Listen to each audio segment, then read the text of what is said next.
And so it continues.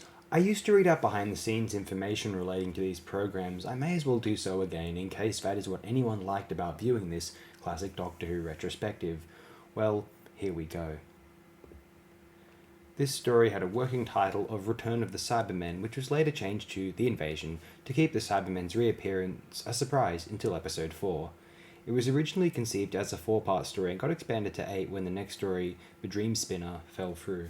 I want to mention, just in case you haven't been with this retrospective before, this is all sourced from the TARDIS Data Core, the Doctor Who fan wiki. The following credit appeared in episode 8. The BBC wished to acknowledge the help given to them by the Ministry of Defence in the making of this program. And the episodes 2, 3, 5, 6, 7 and 8 of this 8-part story exist in the BBC archives as 16mm black and white film telerecordings. This story marked the debut of Terence Dix as script editor and his first credited contribution to the series. Dix went on to co-write a number of episodes and became best known for his work of writing novelizations for Target books and eventually contributing to most lines of original fiction based upon the series on into 2008. Together with The Web of Fear, this story was a sort of test run for a format switch. For the next 2 or 3 seasons, most stories would feature the Doctor working with UNIT to protect humanity on more or less modern-day Earth. Dialogue places this story 4 years after the events of The Web of Fear. The story is also placed some months before Spearhead from Space, according to dialogue in that story. While the Cybermen would continue to change their appearance on the series, as they had done since their introduction, this story set the basic design for them, first developed for this story by Bobby Bartlett through the 1980s. It was during filming of this story that Fraser Hines announced his intention to leave the series.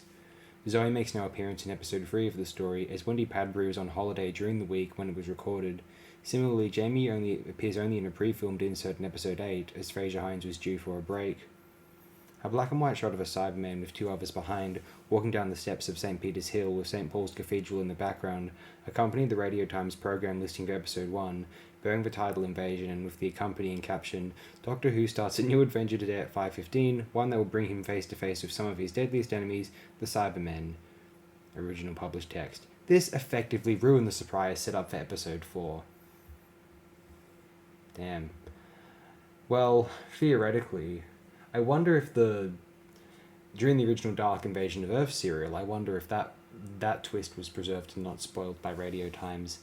I think we'll close here for now so we have something to talk about in episode 5. Why not episode 4? Episode 4 is an animated reconstruction. We'll get through that as quickly as possible because as those are more recent creations, I suspect that if there's going to be copyright strikes for any of this stuff, it'll be media from more recent times. 60s Doctor Who, I don't think they give as much of stuff about, but the animated reconstructions of lost episodes of missing 60s Doctor Who, yeah, they give us stuff about that, I would imagine, because those were made within the 21st century. So we'll close this here, and then get ready to speed up the process for next time. Thanks, everyone.